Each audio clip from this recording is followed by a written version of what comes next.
Saludos cordiales nuevamente. Comenzamos esta última clase de la unidad 1, Introducción a la Fisiología. El programa.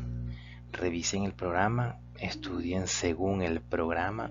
Esta es la unidad 1, Introducción a la Fisiología, que comprende definiciones básicas, compartimientos celulares líquidos, concentraciones de solutos, y esta tercera clase que es mecanismos de transporte a través de membranas biológicas. Revísenla según el programa. Y esta clase es una orientación para el aprendizaje de ustedes.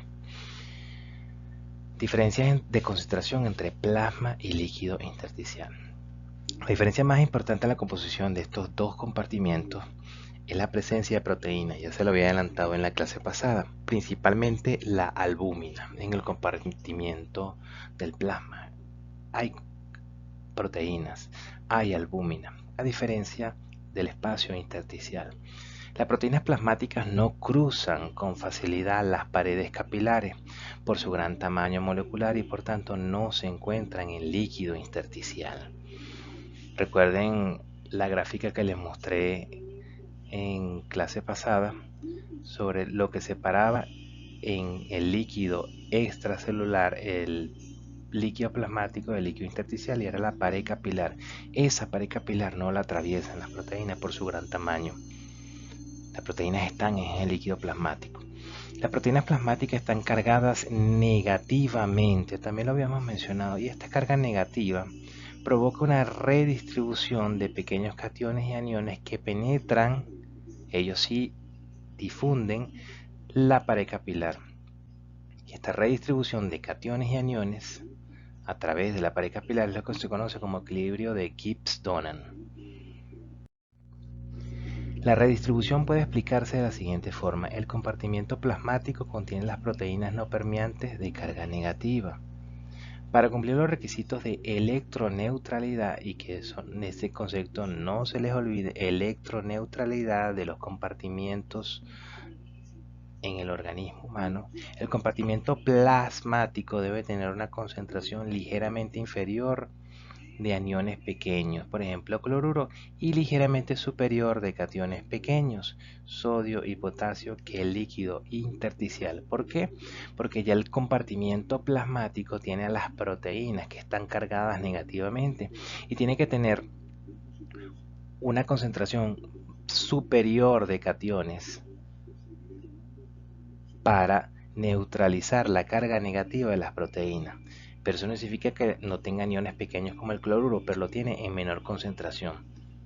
¿Menor concentración que quién? Que el líquido intersticial, que no tiene las proteínas que sí posee el líquido plasmático. Y como esas proteínas están cargadas negativamente, en el líquido plasmático tiene que haber una concentración ligeramente superior de cargas positivas para neutralizar esa negatividad que representan las proteínas plasmáticas. La pequeña diferencia en concentración de los iones que pueden atravesar la membrana se expresa con el cociente de Gibbs-Donan, que proporciona la concentración en plasma frente al líquido intersticial para los aniones y en líquido intersticial frente a plasma para los cationes. ¿Cómo van a entender todo esto? Tengan siempre presente la condición de electroneutralidad de los compartimientos celulares. ¿Sí? Si hay alta concentración de proteínas en un espacio, tiene que haber mayor cantidad de cationes en ese mismo espacio para lograr esa electroneutralidad. Y a la inversa, si hay alta concentración de cationes en un compartimiento, también tiene que haber una concentración ligeramente superior de aniones para contrarrestar esas cargas positivas. Electroneutralidad. La membrana está constituida por una bicapa lipídica. Esta bicapa lipídica tiene fosfolípidos que tienen una cabeza de glicerol, es decir, alcohol, y unas colas que son los ácidos grasos. La membrana está constituida por una bicapa, es decir, dos filas de fosfolípidos, y ellos se enfrentan las colas. ¿Por qué? Porque las colas son hidrofóbicas o lipofílicas, ¿sí? Tienen afinidad por los lípidos y repelen al agua. En consecuencia, las colas se enfrentan unas a otras y crean un ambiente hidrofóbico en el interior de la membrana celular. Y las cabezas de glicerol son hidrofílicas porque están en contacto con el líquido, con el agua. Entonces, hacia el exterior las cabezas de glicerol y hacia el interior de la bicapa lipídica los ácidos grasos. ¿Qué se enfrenta las cabezas de glicerol del fosfolípido? Se enfrentan al espacio intracelular y al espacio extracelular, que es líquido. Se representa en esta figura la orientación del fosfolípido en una interfase aceite-agua, lípido-agua. La orientación del fosfolípido en una bicapa. Como sucede en la membrana celular, ya se les expliqué, se enfrentan las colas de ácido graso creando un entorno lipofílico o hidrofóbico en el interior de la membrana celular y las cabezas de glicerol hacia afuera, porque son hidrofílicas. Ellas están en contacto con el espacio intracelular, con el líquido intracelular y con el líquido extracelular. Existen proteínas integrales porque atraviesan un lado a otro de la membrana lipídica. Y estas proteínas integrales encontramos las proteínas transmembranas. Trans porque atraviesan la membrana lipídica. Pero también están las proteínas periféricas que están a un solo lado de la membrana lipídica. Y ahí le representamos una proteína periférica que está del lado del líquido extracelular. No atraviesa toda la membrana lipídica, sino que está solamente hacia un lado, específicamente hacia el lado del líquido intracelular. Entonces, tenemos proteínas integrales y tenemos proteínas periféricas. Y esa es la diferencia. Una atraviesa ambos lados de la membrana lipídica, de la membrana celular, y la otra solamente está hacia un lado. Están los calanes iónicos representados en esta figura, que son proteínas integrales, atraviesan ambos lados de la membrana. Esto es lo que se llama el modelo del mosaico fluido para las membranas celulares, porque representamos tanto proteínas integrales como proteínas periféricas. Los tipos de transporte a través de la membrana. Los transportes pueden ser activos o pasivos. Los transportes pasivos, ellos no requieren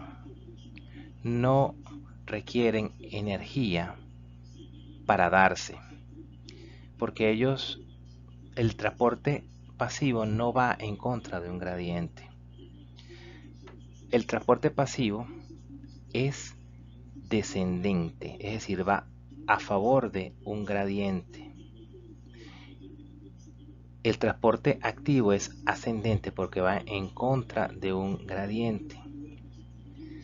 ¿Qué implica esto? El transporte pasivo puede ser difusión simple o difusión facilitada.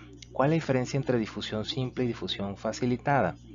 Si existe o no un transportador.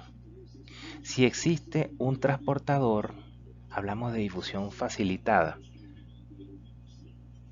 Es difusión facilitada si es un transporte pasivo, es decir, que va a favor de un gradiente.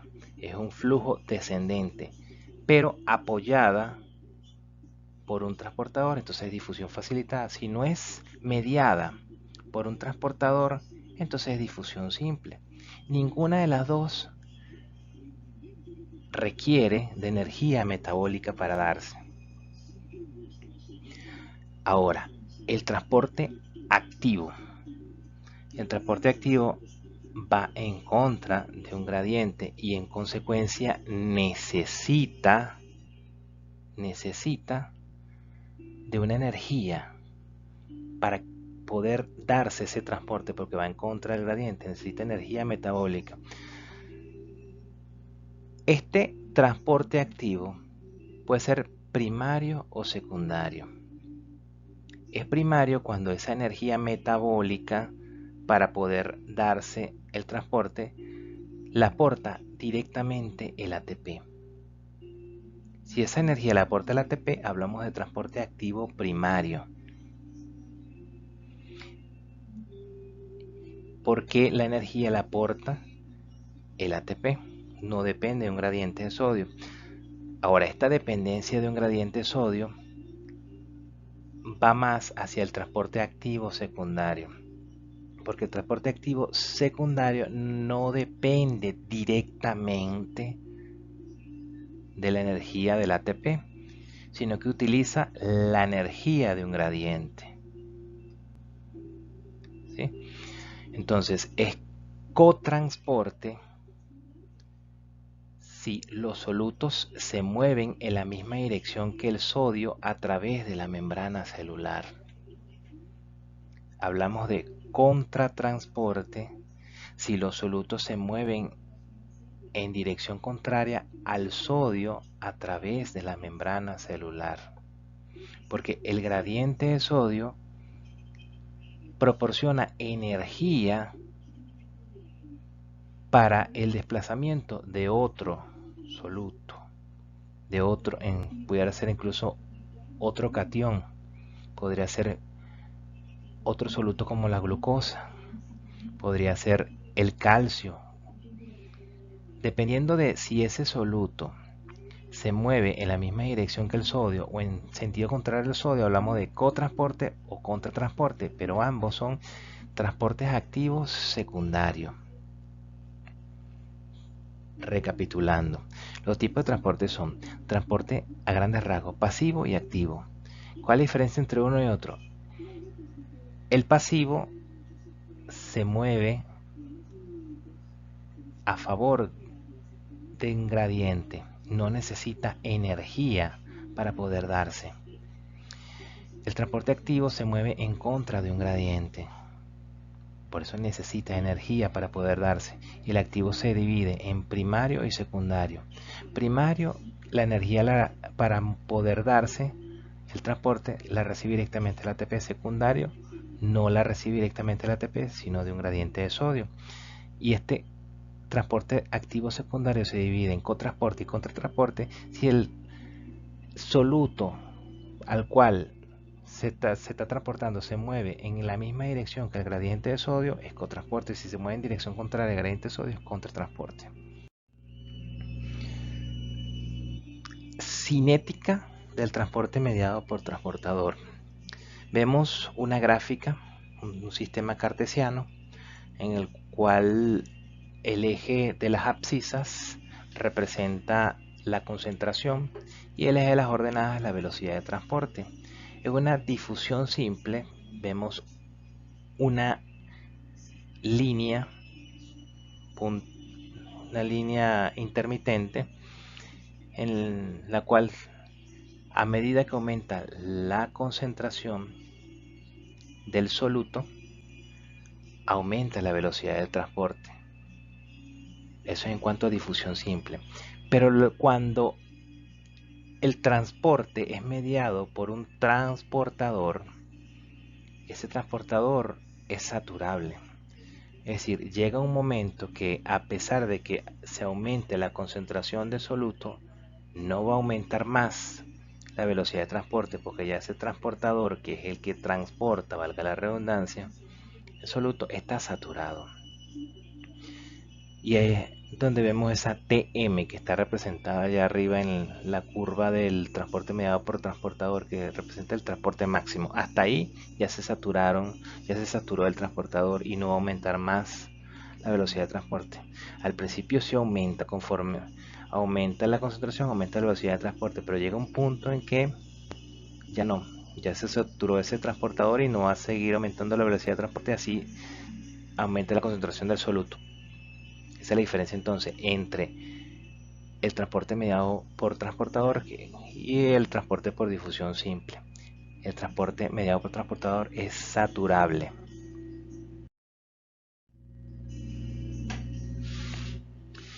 Difusión simple. Las dos soluciones A y B están separadas por una membrana, la pueden ver ahí, que es permeable al soluto, los círculos. La solución A inicialmente contiene una concentración de soluto más alta que la solución B. ¿Qué va a pasar? Por difusión simple se va a tratar de igualar las concentraciones.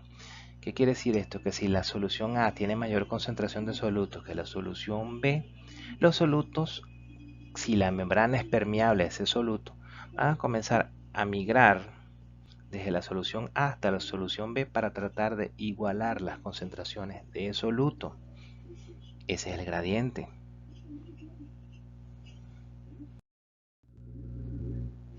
Esa es la difusión simple. Ahora, difusión facilitada, que también es un tipo de transporte pasivo, descendente, pero mediada por un transportador, va a favor de un gradiente potencial electroquímico, es un transporte pasivo, descendente, utiliza un transportador de membrana, se rige por las características de saturación. Ya les expliqué, el transportador es saturable, llega un momento en que ya no aumenta más la velocidad de transporte porque se saturó ese transportador y a pesar de que aumente la concentración ya no va a aumentar más la velocidad de transporte. Estéreo especificidad, ¿qué quiere decir esto? Que el transportador es específico para una determinada molécula. Si el transportador, vale la redundancia, transporta de glucosa, si se enfrenta a una molécula de levoglucosa, no la va a reconocer y no la va a transportar porque es estéreo específico. Pero también se rige por la propiedad de competición. Es decir, hay moléculas que son similares estructuralmente una de otra, por lo menos la D-glucosa y la D-galactosa. Si un transportador es específico para transportar D-glucosa y le llega una D-galactosa, la va a reconocer como similares y va a transportar también a la D-galactosa. Pero como está transportando la D-galactosa, cuando llegue una molécula de D-glucosa, ya ese transporte va a estar ocupado, ya ese transportador va a estar ocupado por la D-galactosa y no va a transportar la D-glucosa. Eso es competición porque la D-galactosa que llegó primero le restó la oportunidad a la D-glucosa de ser transportada. Compitió contra la D-glucosa. Difusión facilitada, el transporte de D-glucosa en células del músculo esquelético y en adipocitos por el transportador GLUT4, un ejemplo de transporte por difusión facilitada. Y está la competición con D-glucosa por D-galactosa, 3-oxidometilglucosa y la fluoricina. Son ejemplos de competiciones. De estructura similar a la D-glucosa y compite con la D-glucosa por el transporte a través del transportador. Transporte activo primario. La fuente de energía se acopla directamente al proceso de transporte. Aprovecha directamente la energía liberada por el ATP, por la hidrólisis del ATP en adenosín difosfato y fósforo inorgánico. La sodio-potasio ATPasa presente en todas las membranas celulares es ejemplo de transporte activo primario. La calcio ATPasa presente en el retículo sarcoplásmico y endoplásmico es ejemplo de transporte activo primario. La ATPasa y hidrógeno potasio de las células parietales del estómago es ejemplo de transporte activo primario. Transporte activo secundario, utilización indirecta del ATP como fuente de energía. El movimiento descendente del sodio proporciona energía para el movimiento ascendente de otro soluto. Si el soluto ascendente se mueve en la misma dirección que el sodio, se llama cotransporte o sinporte. Si el soluto ascendente se mueve en la dirección contraria al sodio, se llama contratransporte, antiporte o intercambio. ¿Sí? Entonces, la energía la da el movimiento descendente del sodio, es el que proporciona la energía para transportar activamente otro soluto. ¿Cómo es el movimiento descendente del sodio? Desde el espacio extracelular al espacio intracelular. Ese movimiento provoca una energía que es la que se aprovecha para el movimiento ascendente de otro soluto. Esto es el transporte activo secundario. Ejemplo de cotransporte, el transportador sodio-glucosa, y de ejemplo de contratransporte, el transporte calcio-sodio. Ósmosis. Cuando hablamos de ósmosis no hablamos ya de difusión de solutos, sino de difusión de agua, flujo de agua a través de una membrana semipermeable. La diferencia de concentración de solutos no permeantes crean diferencias de presión osmótica y estas producen flujo osmótico de agua. La ósmosis de agua no es una difusión de agua. La ósmosis se produce por una diferencia de presión, mientras que la difusión se produce por una diferencia de concentración o actividad del agua. No confundan nunca osmolaridad con osmolalidad. Osmolaridad de una solución es su concentración de partículas osmóticamente activas. Cuando hablamos de una partícula osmóticamente activa, es aquella partícula que atrae agua. Esa es osmóticamente activa, una partícula que atrae agua. Y esa concentración se expresa en osmoles por litro o miliosmoles por litro. Osmoles por litro o miliosmoles por litro. Y así tenemos soluciones isosmóticas, hiperosmóticas e hiposmóticas.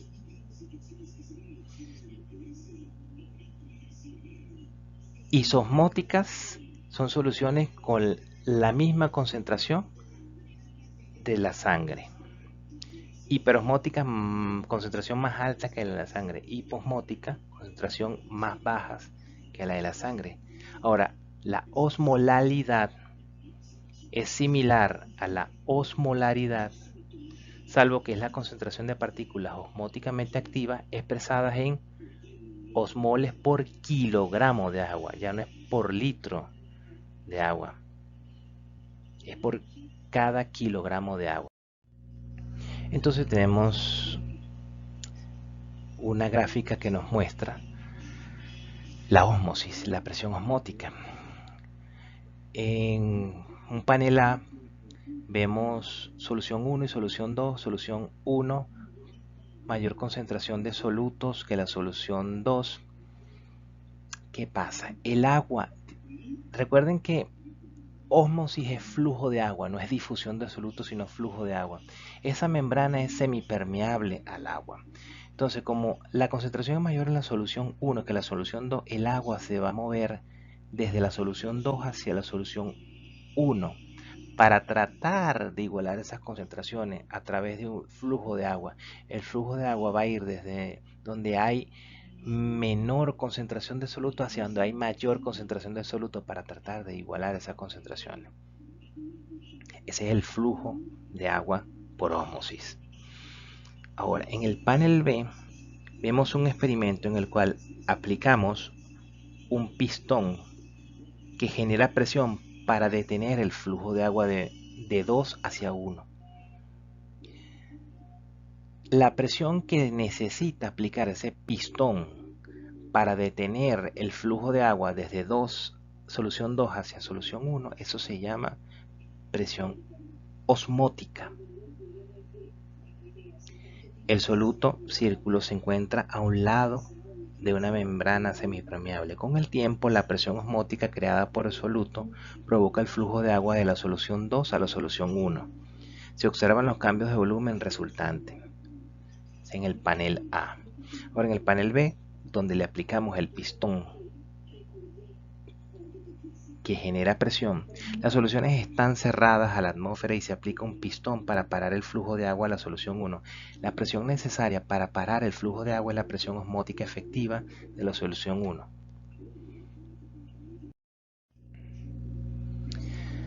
Ok, bueno, esto ha sido las clases de la unidad 1. Es importante que ustedes investiguen algunos puntos que están incluidos en el programa de la unidad 1, como transporte masivo a través de membrana. Investiguen pinocitosis, fagocitosis y endocitosis mediada por receptor. Investiguen la diferencia entre osmolaridad y tonicidad. Investiguen esto. Les hablé que el libro base, el texto base para ustedes estudiar fisiología, enfermería, es Linda Costanzo, sobre todo esta unidad 1. La estudien como base por Linda Costanzo. Sin embargo, hay puntos, por ejemplo, esto que les estoy pidiendo que investiguen, que deberían buscarlo en otros textos, como en Tratado de Fisiología de Guyton y Fisiología de Gannon. Sobre todo esos dos libros. Y bueno, espero que se haya comprendido estas tres clases.